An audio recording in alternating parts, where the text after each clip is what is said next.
Welcome back to the workbench. Today I'm taking a look at this, the 172nd Scout Republic F-84 Thunderjet from Hella. Join me as I take a look inside this sort of vintage model kit and see what it's like and if it's still usable. Hi, I'm Matt and you're watching Model Minutes. So today I'm taking a look at this. This is actually one of the kits I managed to get off of eBay quite a long time ago as a part of a sort of job lot, and I paid around, I'd say if I split the money down, about £3, £4, £5, something like that for it. I would just like to point out that when this was new it still got the original price on it, which is £3.75. So obviously with inflation it would be worth more than that now, but I've actually managed to more or less keep it in the same sort of price range. So on the front of the box, and obviously the first thing I'd like to say about the box is that it's been through the wars a little bit. This isn't one of the newer kits that you might be able to get, so it's had a bit of damage from storage over the years, but generally it's not in too bad of a condition. You can see on here we've got a very nice drawing of the Thunderjet as it's flying over the countryside, and if we flip it over onto the back you can see that there's absolutely nothing there. The edges of the box feature the same image and also the code, which is 80278. Same on both sides. One of the long edges features the information about the size of the aircraft, that it's suitable for those aged 8 years and older, and that it has 50 pieces inside it, and it's also got some Humbrol paint colour recommendations here. And then over here we've got some multilingual information. Flipping over, and this is the side that's more damaged, it's being torn in a few places, but it gives us the information about the actual F-84 Thunderjet. Hella being a French company, you'll notice that the majority of the first language on this will be French. So let's get inside and see what the kit is like. As is usual, I'm going to take the plastic out and look at the instructions first. So let's go and do that.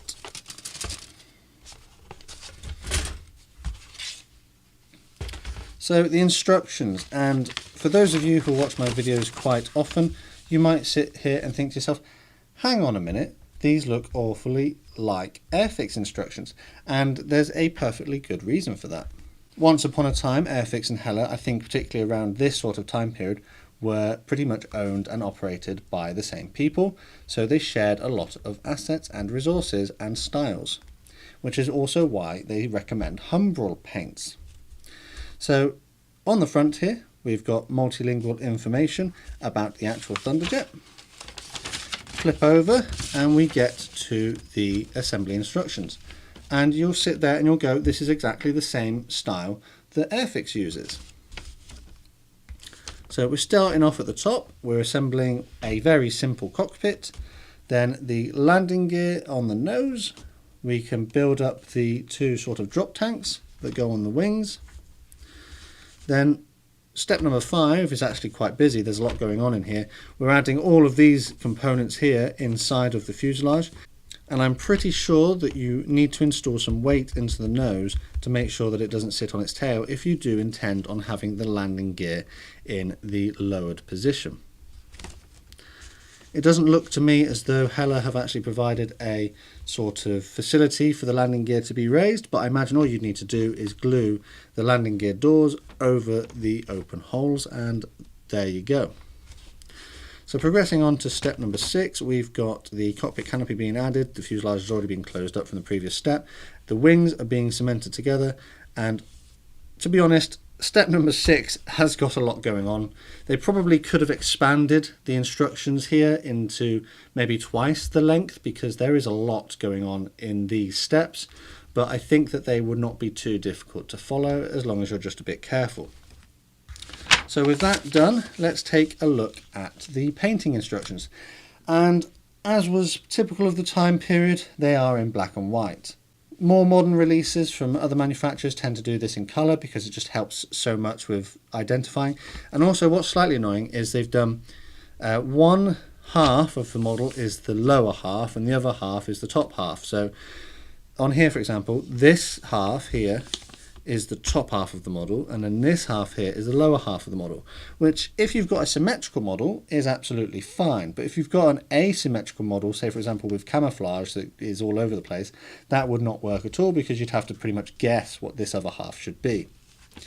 This can also be a little bit confusing for someone who's new to the hobby, so just watch out for that if you have got one of these. And then over here we've got the different paint colours by Humbrol, and they've used different shades of grey or white with big dots in it to try and help you identify which ones should go where. And to help you a little bit further, they've actually in some places written on the number with an arrow, which does make it a little bit easier. And you can see in the model kit that we've actually got two different paint schemes depending on what your preference might be. And then if we flip over to the back, we've got some sort of general instructions on how to build the kit, and then a key to the symbols included, along with a list of paints again. So that's the instructions.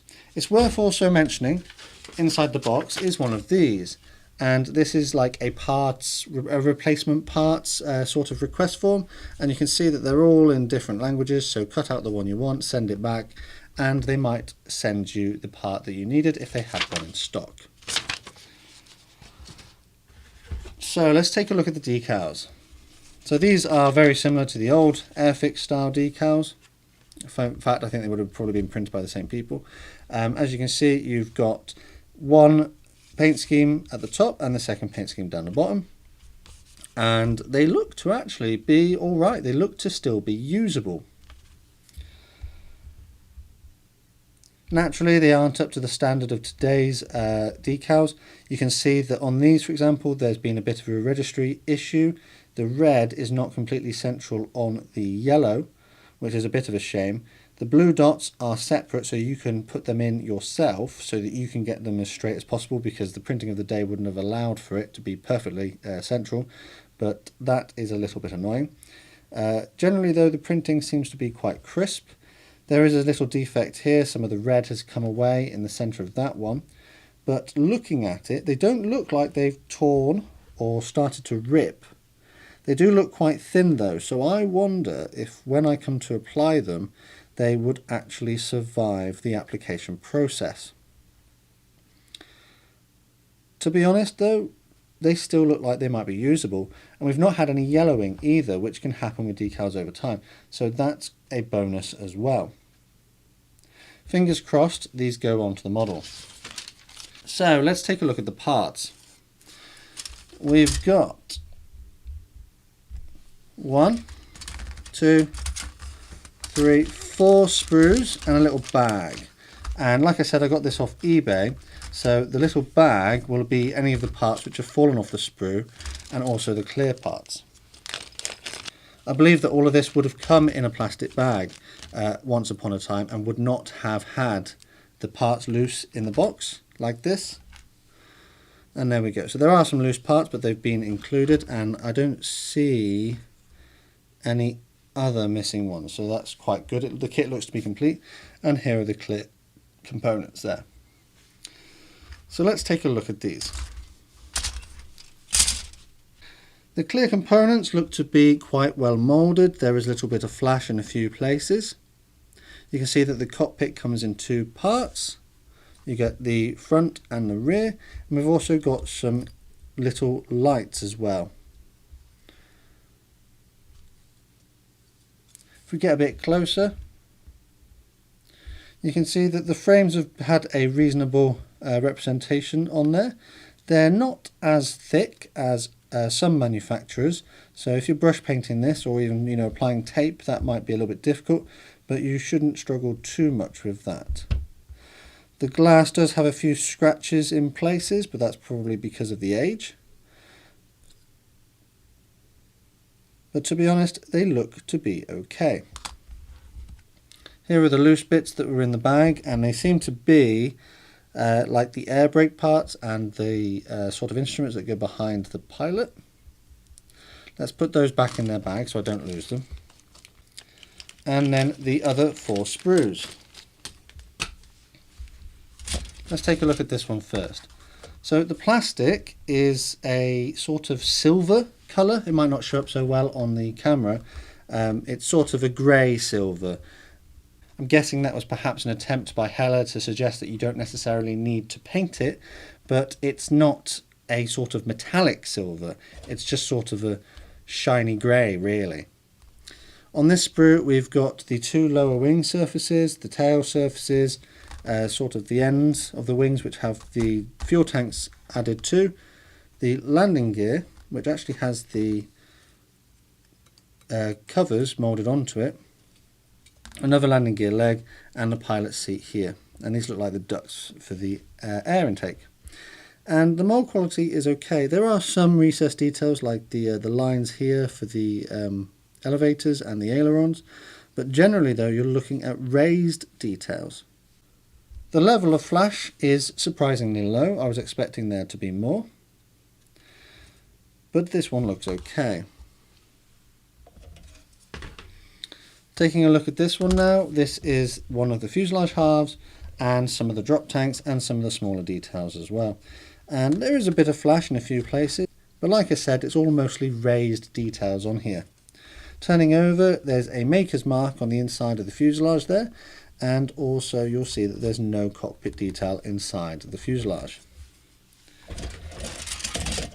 The other half of the fuselage is pretty much exactly the same story.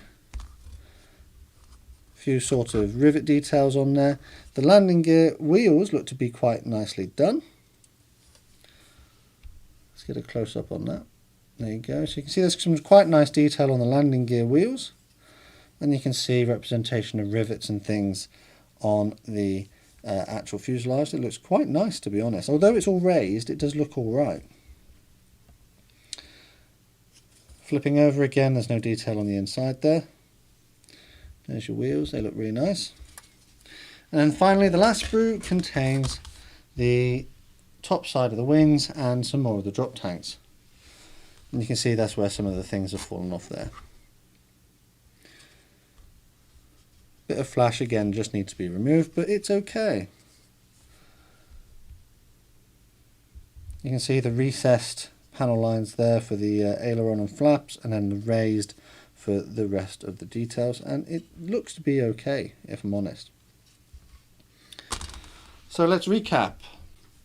You get 1, 2, 3, 4 sprues and a clear sprue, but obviously in my case they all come in a bag because they come loose, which is all contained inside of a box. Mine is in a sort of dubious quality, but it's okay, it's still protecting the parts. It could do with maybe a little bit of tape in a few places just to hold it together. Put that in there. We get a replacement part sheet, which probably wouldn't necessarily work now, but who knows. We've got a reasonable set of decals, which seem to be that they could be usable, and a set of instructions that, although is not in colour, I feel like I'll be able to follow it okay. And that comes inside of this reasonably attractive box. I think if I'd seen this on the shelf in the period when this was released, I probably would have bought one. So talking about the period when this was released, this kit dates from 1993. So it's almost as old as I am. And I'm actually surprised that the decals have lasted that long, because I've had newer kits which haven't lasted. The tooling for this kit, though, dates from 1978, and between 1978 and now there's been about 5 releases. This is not the most recent release. A more recent version was retailed in 2014, and there was one which didn't come with paints and stuff, and there was one that did come with a few paints and cement and a brush, and that was from Hella. If you look online, you might still be able to find some of those more recent versions. I think they retail for around £10. Personally, I'm not sure I would pay really more than about £5 or £6 for this, unless of course they'd upgraded the decals, because obviously the decals in this are a little bit questionable. But because you've got that quite old tooling style, particularly seeing as the tooling dates from 1978, it's not up to the standard of anything that was released in, say, for example, the last 20 years. But that being said, I am looking forward to having a go at this one. I think this will be a good basis for my black gloss and silver cheap spray paint like I did for my Mirage. I think it will make it look really nice. And the fact that it comes with two different paint schemes but they're basically identical is quite nice. One small thing I forgot to mention with this kit is that it doesn't come with a crew figure. So if you wanted to depict this in a flying position, you would have to find one or perhaps use one from the spares parts box. A little bit of a shame, but it is something I can live with. So let me know in the comments below, what do you think of this kit? Do you think that maybe you would have got one for yourself if you had the chance? And which version do you think I should do? Before I wrap the video up, honourable mention to my patrons over on Patreon. A massive thank you to you guys for supporting the channel. All of the money that you guys pledge goes back into buying new kits and products for me to review so I can have frequent content uploaded to the channel. To find out more about what pledging your support means and the perks it gets you, take a look at the links in the description. Also, don't forget that you can connect with me on social media. I'm on Instagram, Facebook, Twitter and my own Discord server. If you made it this far, please consider subscribing so you get notifications on my most recent uploads so you never miss a video. And all that's left to say is thanks for watching, and I'll see you all on the workbench again next time.